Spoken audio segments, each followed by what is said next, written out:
할렐루야. 하루의 첫 시간을 예배로 출발하는 여러분들을 축복합니다. 기도하겠습니다. 아버지 하나님, 우리에게 오늘도 새로운 하루를 주시고 또한 하나님의 뜻대로 살아갈 수 있도록 우리를 인도하여 주심을 감사합니다. 하나님, 오늘도 우리의 삶이 하나님과 동행하는 삶이길 원합니다. 하나님의 뜻에 순종하는 하나님의 뜻에 순종하는 삶이길 원합니다. 우리가 가는 곳마다 예수 그리스도의 사랑을 전하게 하여 주시고 또한 우리에게 기쁨이 되는 하나님의 뜻을 행하게 하여 주시옵소서. 하나님의 뜻을 행하는 것이, 아버지 하나님의 뜻에 순종하는 것이 우리의 행복이요 우리의 기쁨이 되게 하여 주시옵소서. 오늘도 우리 주변에 있는 사람들에게 예수 그리스도의 사랑을 전할 때에 주님께서 우리에게 부탁하신 서로 사랑하라는 그 세 계명을 지키며 순종케 하여 주시옵소서.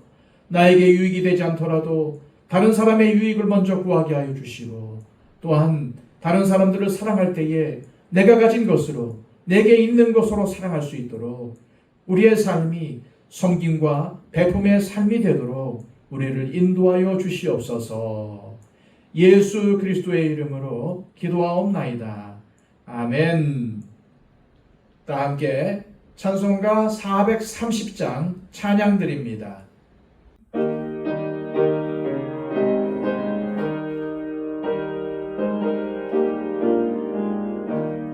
주와 같이 길 가는 것 즐거운 일 아닌가. 우리 주님 걸어가신 발자취를 밟겠네. 한 걸음 한 걸음 주 예수와 함께 날마다 우리 걸어가리. 어린아이 같은 우리 미련하고 약하나 주의 손에 이끌리어 생명길로 가겠네. 한 걸음 한 걸음 주 예수와 함께 날마다 우리 걸어가리. 꽃이 피는 들판이나 험한 골짜기라도 주가 인도하는 대로 주와 같이 가겠네. 한 걸음 한 걸음 주 예수와 함께 날마다 우리 걸어가리. 옛 선지자의 목까지 우리들도 천국에 들려올라갈 때까지 주와 같이 걷겠네. 한 걸음 한 걸음 주 예수와 함께 날마다 우리 걸어가리.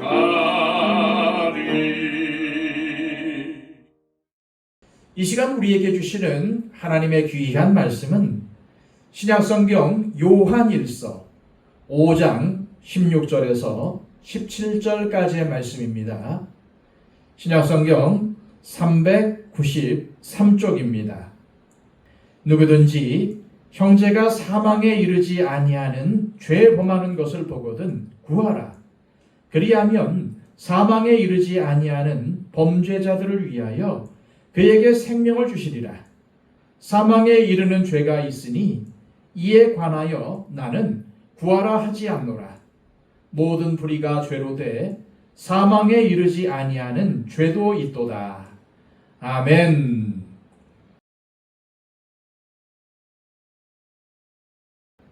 지난 시간 요한사도는 구원받은 영생을 얻은 성도가 하나님 앞에서 가져야 할 태도는 담대함이라고 말하면서 이 담대함을 기도에 적용하여 가르침을 주었습니다. 그리고 우리가 하나님의 뜻대로 구할 때 담대할 수 있으며 하나님께서 우리가 구한 것을 주신다고 했습니다. 그렇다면 하나님의 뜻대로 구하는 것이 무엇을 의미할까요? 오늘 본문인 16, 17절은 주님의 뜻대로 구하는 기도의 예라고 볼 수 있습니다. 기도를 의식주 문제나 보다 나은 삶을 구하는 것, 혹은 골치 아픈 문제의 해결이나 나와 내 가정의 복을 비는 수단으로만 이해하는 것은 기도가 무엇인지 이해하지 못하는 것입니다. 오늘 본문인 16, 17절을 보면은 기도가 하나님의 자녀로 하나님 나라의 백성으로 책임을 감당하는 도구라는 것을 알려줍니다. 주님의 뜻대로 구하는 기도의 이해는 바로 형제와 자매를 위한 기도라는 것입니다. 16절입니다. 누구든지 형제가 사망에 이르지 아니하는 죄 범하는 것을 보거든 구하라. 그리하면 사망에 이르지 아니하는 범죄자들을 위하여 그에게 생명을 주시리라.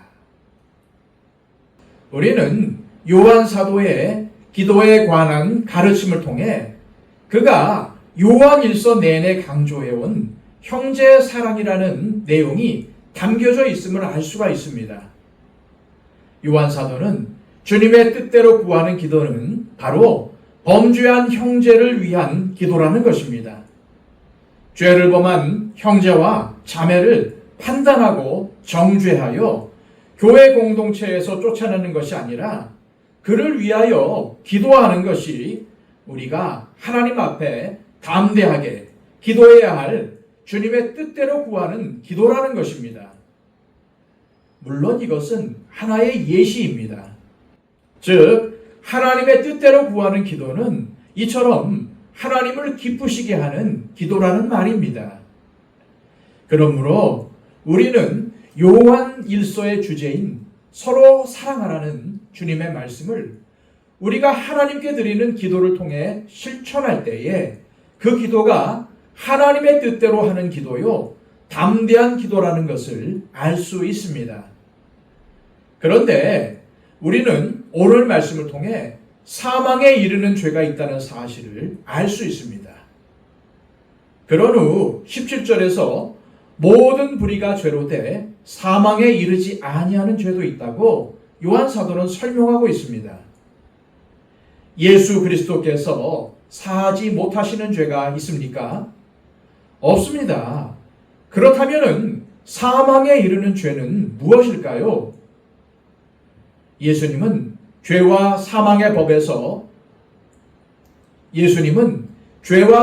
법에서 우리를 구원하시기 위해 이 땅에 오셨습니다. 그런데 사망에 이르는 죄가 있다는 것은 주님을 부인하고 영접하지 않는 것 외에는 설명할 수가 없습니다. 그리고 주님은 마태복음 12장 31절, 32절에서 성령을 거역하거나 회방하는 죄는 이 세상과 오는 세상에서 사하심을 얻지 못한다고 분명히 말씀하셨습니다. 즉 사망에 이르는 죄라는 것입니다. 성령님이 하시는 중요한 첫 번째 사역은 사람을 불러서 거듭나게 하는 것입니다.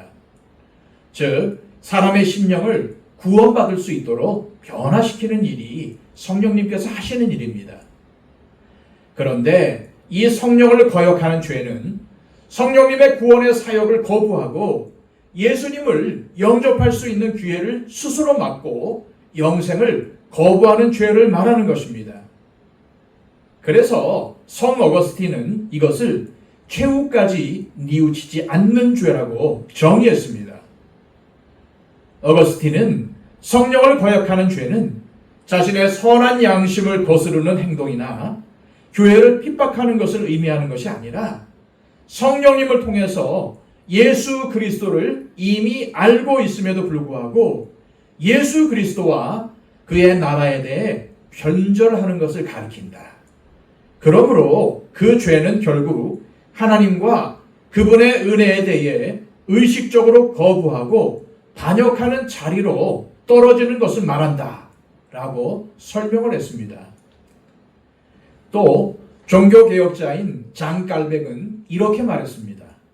이 죄는 하나님의 진리의 영광을 접하고도 거기에 대해서 모른다고 부정할 수 없는 자리까지 갔음에도 불구하고 하나님의 진리에 대해서 반항하는 것을 의미한다. 그러므로 이 죄는 매정하고 저기에 가득 찬 방향이다. 우리의 죄와 형벌은 예수님께서 십자가를 지심으로 이미 대가를 치루었고 우리는 그 은혜로 말미암아 사망에서 영생으로 옮겼습니다. 그런데 이것을 거부하는 것입니다. 이것이 성령을 거역하는 죄인 것입니다. 그렇다면 오늘 본문의 메시지는 바로 사망에 이르는 죄인 성령을 거역하고 회방하는 죄가 아니라면 형제 자매의 어떤 죄라도 기도하라는 것입니다. 우리가 범죄한 형제를 위해서 자매를 위해서 중보하는 기도는 절대 거절당하지 않을 것이며 그런 기도는 우리에게 담대함을 준다는 것입니다. 오늘 말씀을 정리해 보겠습니다. 우리가 영생을 얻을 것에 대한 확신이 생기고 나면 우리에게 무엇이 필요합니까? 기도가 필요합니다. 그런데 기도라는 것이 구원받기 이전에 구하던 것들을 대상만 하나님으로 바꾸고 이전에 행하던 그 정성, 그 열심 그대로 구하는 것이 아닙니다. 우리가 하나님 앞에 자유롭고 담대한 기도를 할 수 있는 것은 그의 뜻대로 기도하는 것에 있다는 것을 명심해야 합니다. 그런데 요한 사도는 그러한 기도가 무엇인지 예를 들기를 고의로 복음을 거부하고 끝까지 성령을 거역하고 회방하는 사람이 아니라면 죄를 범한 형제와 자매를 위해서 기도하라는 것입니다. 성령을 거역하는 죄가 아니라면 그 어떤 죄이든지 형제와 자매를 위해서 기도할 때 하나님이 들으신다는 의미입니다. 다시 상기시켜 드리자면 하나님 앞에 우리가 가진 담대함이 무엇입니까? 그것은 하나님의 뜻대로 무엇을 구하는 것입니다. 즉 요한 1서의 주제인 형제사랑, 이웃사랑을 기도를 통해서 실천하는 것입니다. 형제와 이웃의 죄를 위해서 기도하는 것, 그것이 하나님 앞에서 그리고 더 나아가 심판 때에 우리가 담대할 수 있는 근거가 되는 것입니다. 그렇다면 우리의 신앙생활은, 우리의 기도생활은 하나님 앞에서 담대합니까? 하나님 앞에 담대한 신앙생활, 기도생활을 하시기를 축복합니다. 이 시간 기도하실 때 하나님 아버지, 우리가 하나님의 뜻대로 기도할 때 하나님 앞에서 담대하게 구할 수 있음을 압니다. 주님께서 그리고 주님의 제자들을 통해서 강조하신 형제사랑, 이웃사랑을 우리가 하나님께 구하는 기도에 실천하게 하시고 우리가 믿음으로 성숙해져서 기도의 내용이 변하고 다른 사람들을 위해 중보기도를 더 많이 하게 하옵소서. 기도하시기를 바랍니다. 111 기도를 통해서 하나님이 기뻐하시는 우리 주변에 있는 많은 분들을 위해 중보해 주시고 특별히 초청 대상자들을 위해 간구해 주시기를 바랍니다. 기도하겠습니다.